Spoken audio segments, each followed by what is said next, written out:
오늘은 주님이 오신 성탄절입니다. 오다 보니까 미국 교회들은 다 문을 닫았어요. 한인 교인만 이렇게 예배드리는 이 모습이 너무나 흐뭇했습니다.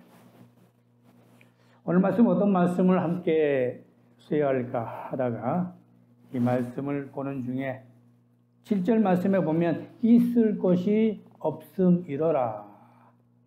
이 말씀으로 제목을 잡고 오늘 함께 묵상해 보는 시간을 갖고자 합니다.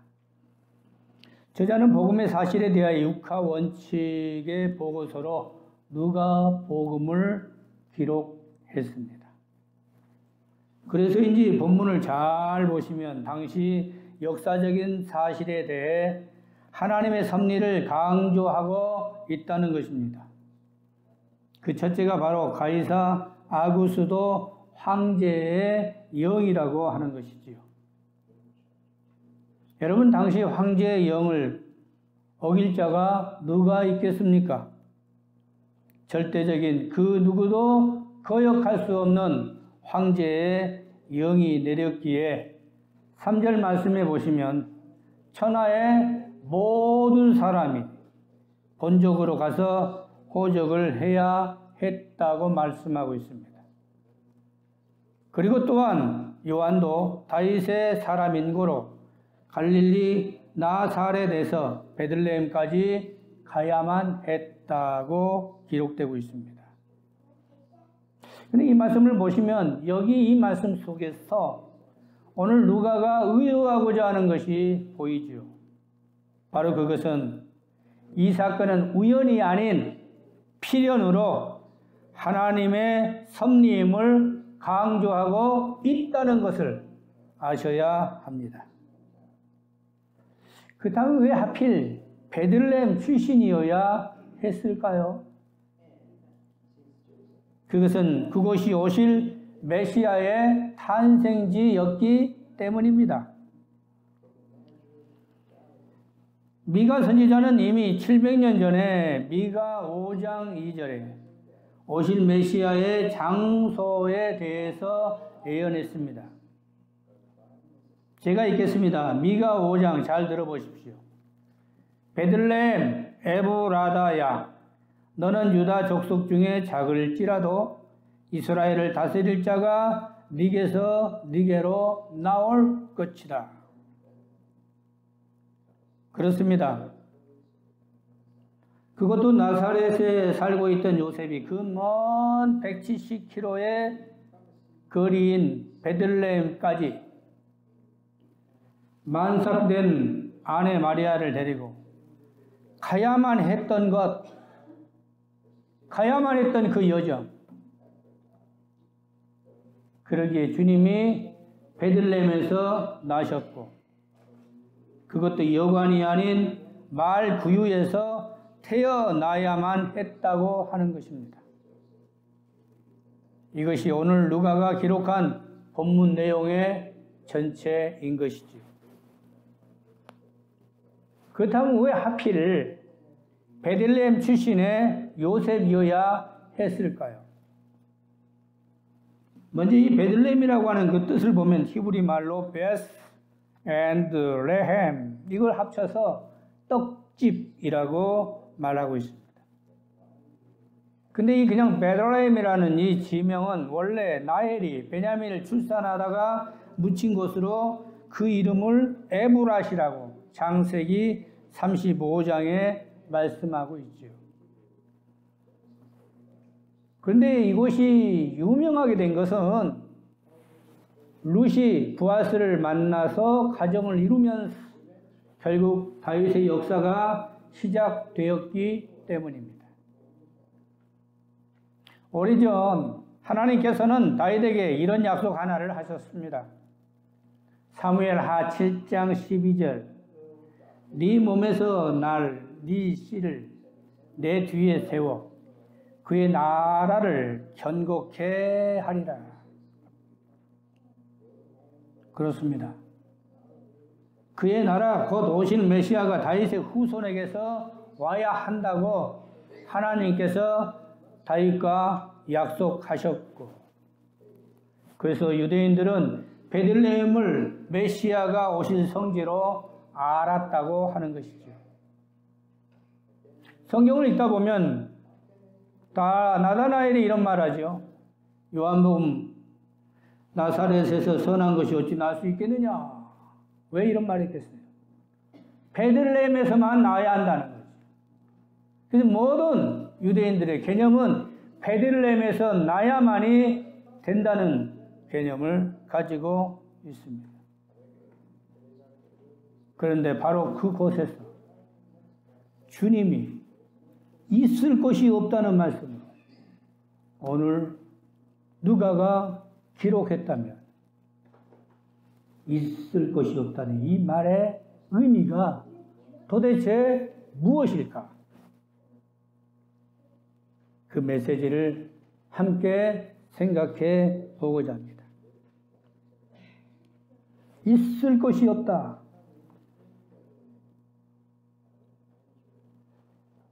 그 말의 의미는 어찌 보면 누가는 번잡하고 큰 도시인 예루살렘이 아닌 조그마한 베들레헴, 그것도 그 위에서 주님이 오신 목적을 알리고 싶었는지도 모릅니다. 당시 유대 사회에는 두 종류의 숙박업소가 있었습니다. 그 첫째로 스판게리온이라고 하는 고급 여관이 있었어요. 그리고 두 번째는 카탈루마라고 하는 하급 여관이 있었습니다. 그 차이를 보면 스판게리온이라고 하는 여관은 숙박만을 전문으로 하는 고급형이고, 카탈루마라고 하는 여관은 가축까지도 케어할 수 있는 아주 저급, 보잘것없는 허름한 그런 여관을 의미한다는 거예요. 그렇다면 오늘 7절 말씀에서 여관이라고 하는 것을 히브리 원문에 어떤 여관을 말씀하셨던 것 같습니까? 영어 성경으로 보니까 in으로 나와 있더라고요. 호텔도 있고 모텔도 있고 가장 보잘것없는 숙박업소를 in이라고 하지요. 원문에 보니까 카탈루마라고 나와 있더라고요. 그렇다면 주님은 가장 보잘것없는 별 볼 일 없는 하급 여관마저도 받아주지 않는 현실, 그리고 그곳에서 있을 것이 없으므로 말 구유에서 나셨다고 하는 것은 오늘날 우리들이 정말 주님이 어떤 분인가에 대해서 한번 깊이 생각해 볼 수 있는 말씀인 줄 믿습니다. 주님이 계실 곳은 어디일까요? 화려하고 고급스러운 곳이 아닌 아무도 알아주지 않는 비천하고 더럽고 추악한 곳, 바로 그런 곳에 주님이 계신다는 것을 아셔야 할 줄 믿습니다. 두 번째, 오늘 누가는 말씀을 기록하면서 8절 이하에서 주님의 탄생에 대한 소식을 목자들에게 처음 알렸다고 하는 것을 강조하고 있습니다. 그 지역의 목자들이 밤에 밖에서 자기 양떼를 지키더니 주의 천사가 곁에 서고 주의 영광이 그들을 두루 비치매 그들에게 좋은 소식을 전합니다.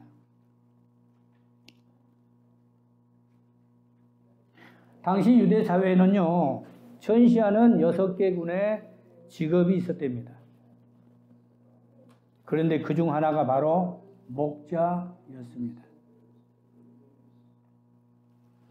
그래서 당시의 사람들은 목자를 증인으로 채택하지도 않았고 또 그들을 가증한 자로 천대받았다는 것이죠. 그런데 주의 사자가 전해준 그 좋은 소식을 누구에게 전했습니까? 천대받고 인정받지 못한 자들, 목자들에게 주님의 좋은 소식을 전했다고 말씀하고 있습니다. 높고 높은 지위에 있는 자들에게 오신 메시아에 대한 소식을 전할 수도 있습니다. 그러나 이 좋은 소식을 전하는 첫 증인자를 별 볼 일 없고 천대받은 목자들에게 전했다고 하는 것. 이것은 연약한 우리들을 위해 오신 구원의 역사가 무엇인가를 말씀하는 귀한 메시지인 줄 믿습니다. 그래서 오늘 저자는 있을 것이 없습니다 하는 말씀을 강조했고, 그리고 있을 것이 없습니다는 말씀을 우리가 보면서 이 말씀 속에 오늘날 우리의 현실도 돌아보는 귀한 시간이 되었으면 좋겠습니다. 세 번째, 오늘 말씀 속에서 저자 누가가 의도하고 있자 하는 것은 주님의 오심은 우연이 아닌 하나님의 섭리라고 하는 것을 분명히 강조하고 있다는 것이죠. 오늘 본문에 보면 누가는 두 인물을 통해 당시 사건이 분명한 팩트, 사실이라는 것을 증거하고 있습니다. 어떤 인물이 나오냐? 1절과 2절에 보시면 가이사 아구스토라고 하는 당시의 황제가 나오고, 두 번째 구레너라고 하는 당시의 수리아의 총독 이름이 나옵니다. 그런데 이 두 인물을 통해서 무엇을 전하고 싶었을까요? 황제와 총독은 자기들이 마음대로 하고 싶다고 해서 진행되는 것이 아닙니다. 시대의 역사와 시간적인 모든 것이 조성될 때에 모든 내용을 내리고 결정을 하게 된다면, 오늘 황제의 영이 모든 자들은 다 본적에 가서 등록하게 했다면 그것까지 조성하신 이가 누구셨겠느냐 것입니다. 황제와 총독에 의해서 실제 있었던 이들의 그 팩트가 결국은 하나님의 역사하심으로 베들레헴까지 가야만 했던 것, 이것은 자기가 아닌 타의에 의해서 베들레헴의 초점을 맞추기 위한 하나님의 역사인 줄 믿습니다. 여러분 생각해 보십시오. 베들레헴이 메시아에 관해서 예언의 장소라고 아무리 해도, 그 예언을 때려 맞추려고 아무리 해도 나사렛에 살고 있던 자가 170km의 그 거리를 어찌 만삭의 몸인 아내를 데리고 억지로 그 상황을 꾸며낼 수 있겠습니까? 불가능한 임파서블한 상황을 하게 하기 위한 하나님의 역사하심, 바로 그것은 오직 한 사람밖에 없다. 황제의 명령밖에 없었다는 거예요. 황제가 명령했기에 갈 수밖에 없었고, 가이사 시저의 명령이어만이 그 나사렛에서 베들레헴까지 갈 수밖에 없는 그 여건과 상황을 만드셨다고 하는 것. 그러면 오늘 누가는 가이사 아구스도까지도 주도하시고 역사하시는 것이 하나님의 섭리요, 그것이 오실 메시아의 섭리라는 것을 전하고 있는 줄 믿습니다. 이제 말씀의 결론을 맺습니다. 하나님은 역사의 주인이시고 시간의 주체자 되십니다. 그래서 주님은 우리의 대속 제물이 되시고자 오셨고, 그래서 역사를 주관하시는 주님께서 베들레헴으로 모든 시간을 맞추셨다고 하는 것입니다. 그런데 그런 베들레헴 중에서도 여관이 아닌 마을 구유에서 주님이 나셨다면 오늘 이 말씀이 우리에게 주는 것이 무엇일까? 주님이 계신 곳은 과연 어디인가? 넓고 화려하고 높은 곳이 아닌 좁고 비천하고 낮은 곳에 주님이 계신다면 우리가 주님을 만나려면 어떤 마음가짐으로 이 땅에 살아가야 할 것인가? 근데 7절 말씀을 보면서 또 한 것을 제가 느꼈습니다. 첫 아들을 낳아 강보에 싸서 구유에 뉘었으니 이는 여관에 있을 곳이 없음 이르라고 그랬어요. 이르라. 이르라라고 하는 이 말씀은 무슨 의미입니까? 시제를 보면 현재 미완료 진행형이라는 거예요. 당시뿐만 아니라 지금도 그렇다는 말을 강조하기 위해서 이르라 라는 현재 미완료 진행형을 사용했습니다. 그렇다면 오늘날 우리가 믿음 생활하는 하나님의 자녀로서 지금 내가 서 있는 곳은 어디인가?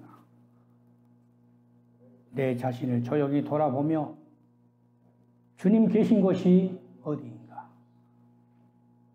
조용히 묵상해보는 귀한 시간이 되시기를 주님의 이름으로 기도합니다. 기도하겠습니다. 자비로우신 하나님, 오늘 저자 누가는 주님에 대한 기록 속에 주님의 나심을 여관에 있을 것이 없음 이르라는 말씀으로 우리에게 메시지를 주고 있습니다. 우리가 주님을 믿고 하나님 자녀가 됨으로써 하나님의 사람이면서도 주님의 뜻을 알지 못하고 하나님의 뜻을 알지 못하는 것이 얼마나 많습니까? 주님이 계신 곳은 과연 어디이십니까? 우리가 주님을 만나야 할 그곳이 어디십니까? 다시 한번 깊이 오늘 말씀을 묵상하며 주님과 함께 있는 곳, 낮은 곳에 연약한 자와 함께 우리 마음을 내려놓고 믿음 생활을 감당하는 권속들이 되게 하여 주옵소서. 예수님 이름으로 기도드립니다. 아멘.